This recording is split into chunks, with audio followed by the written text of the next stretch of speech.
donc foofu la ñuy duggee Cheikh Omar ci gis nañ ni le 15 mai 2024 dañ la nommé donc président de la République defoon na décret pour nommer la mais ñu gis ni le 31 décembre 2024 nomination boobu daal di nañ la fiy jëlee teg fa keneen ci ay kaddu yooyu yëkkati jëmale ko ci Thiaroye 44 mu mel ni li may préciser foofu bi ñu jubee élection yi pourtant donc porteel nga Diomaye donc benn large avantage ci benn sortie boo defoon wax ci Diomaye donc njub gi mu jub voilà confiance bi nga am ci moom ba jàpp ni bu ñu ko joxee réew mi mën na koo defar ndax yéen a bokkoon nekk ci biir kaso bi te li nga jàngat ci moom doy na la mais ñu gis ni def nga sortie boo xam ni bokkook moom xalaat peut-être ñu daal la fay jëlee première jàngat bi donc bi nga am ci loolu lan la.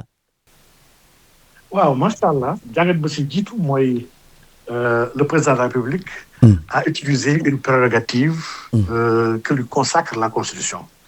Parce que le président nomme et révoque aux emplois civils et militaires. En mai dafa toog soxla woon quelqu'un bu ko toogal à un poste qui est stratégique. mu jàpp ni poste bi nekkul n'importe qui laa bëgg mu toog fa.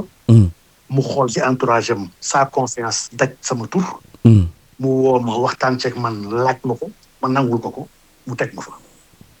yàlla dimbali na ma nag alhamdulilah liggéey naa fa liggéey bu mucc ayib. Cheikh Omar bala ngay jàll foofu am na ñoo xam ni lu bari xamuñu fonction bi lan la maanaam directeur des moyens généraux maanaam lan lay tekki. waaw c'est en réalité c'est celui qui administre l'ensemble des moyens matériels, humains, financiers de la présidence de la République en tant qu'institution. D'accord. Donc c'est une fonction vraiment stratégique de gestion en réalité, d'élaboration. En matière d'équivalence en France, d'ailleurs c'est la direction des services présidentiels bu nekk biir Élysée. D'accord. Wala l'OMB bu nekk biir Maison Blanche. Office of Management and Budget. Donc vraiment c'est une fonction bu am solo. léegi nag dem nañu ba fin d'année. jàpp naa ni pression bi bëri woon na trop si kaw le président. ndax bien avant coowu Thiaroye 44 boobu amoon na yeneen coow yu bëri yoo xam ne tamit. Exact. On avait convoqué des vidéos yoo xam ne. datant de 6-7 ans wala 8 ans. yoo xam ne dafa amoon position par rapport ak yenn beaucoup de choses yoo xam ne. on l'a revivifié pour me mettre mal à l'aise. wala pour me mettre mal envers l'autorité. Donc il y a eu beaucoup de choses yoo xam ne par rapport au jub-jubal. que nous prônions en réalité. ma ko doon doxal di ko teg ci digg bi. pour bañ ñu jam ñu loolu déranger la ñu bëree bëri wax dëgg yàlla. Quoi qu'il en soit le président in fine a pris une décision bi xam ne que je respecte fondamentalement parce que su ko jëlee war na ko jël ndax ba may dem foofu gëmoon naa ne waruma toog foofu éternellement ba mu fay ñëw am na ku fa nekkoon maa ko remplacé. dama gëmoon tamit ni man tamit un jour je serai remplacé.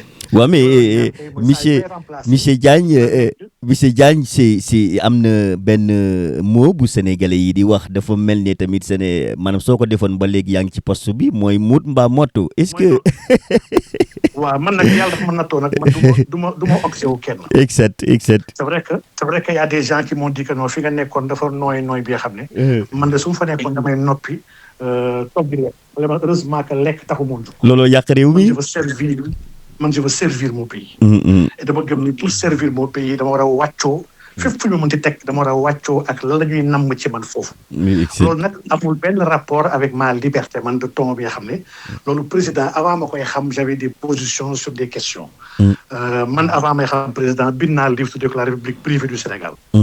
ci biir livre boobu maa ngi wax sax waxu tirailleurs yi. donc vraiment position boobu musul changer. et contrairement à ce que beaucoup de gens disaient man j'avais même pas contredit le président. maag président bokkuñ sax doon wax. man awma problème pour ñu commémorer la journée le massacre de Thiaroye ñu commémorer ko man awma ci benn problème dama jàpp ni yoon la. quand askan yi dañoo dee ci tooñ.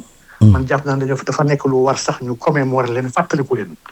je disais simplement que ce ne sont pas les seuls ñu war a fàttaliku. ndax y a eu itam le massacre des cheminots de Thiès. y a eu beaucoup de massacres jamono bi nga xam ne sous l'occupation coloniale fii au Sénégal. On doit les commémorer, on doit montrer qu'on ne les a pas oubliés, on doit retenir les leçons, et on doit exiger réparation par rapport à l'ancien colon.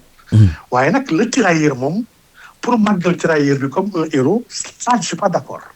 Le tirailleur n'était pas un héros en réalité. C'est quelqu'un qui servait l'occupant. Il était dans l'armée du colon boo ko doon aider à conquérir de nouveaux territoires, à organiser la police dans l'empire, à toroxal tous les résistants. Un tirailleur boobu sincèrement su nekkee héros sax héros wu France la waaye du héros Sénégal. Ça c'est ma position depuis tout le temps et c'est lii mooy la vérité historique. Quand nag les gens sont dans l'émotion et le sentimentalisme vraiment nag loolu man mënu ma ci dara. yàlla man dimbali na ma am naa détachement. J'ai dit clairement que man am naa un de mes ancêtres tirailleurs la. Donc, il a été dans l'armée coloniale. Toutes ces expéditions-là que nous avons appris dans l'histoire, avec ñoom Faidherbe ba ñëpp di dem ci biir village di taal ay village nangu seen ay nag yi di fusiller gars yi ce sont les tirailleurs qui le faisaient. Donc, les tirailleurs n'ont pas été forcés, on les payait. Il y avait une dotation salariale chaque mois bu ñu doon fay tirailleurs yi. Donc, c'est des gens yoo xam ne boo demee ba Madagascar ba Algérie ba Indochine c'est des gens qui sont allés faire la guerre pour la France.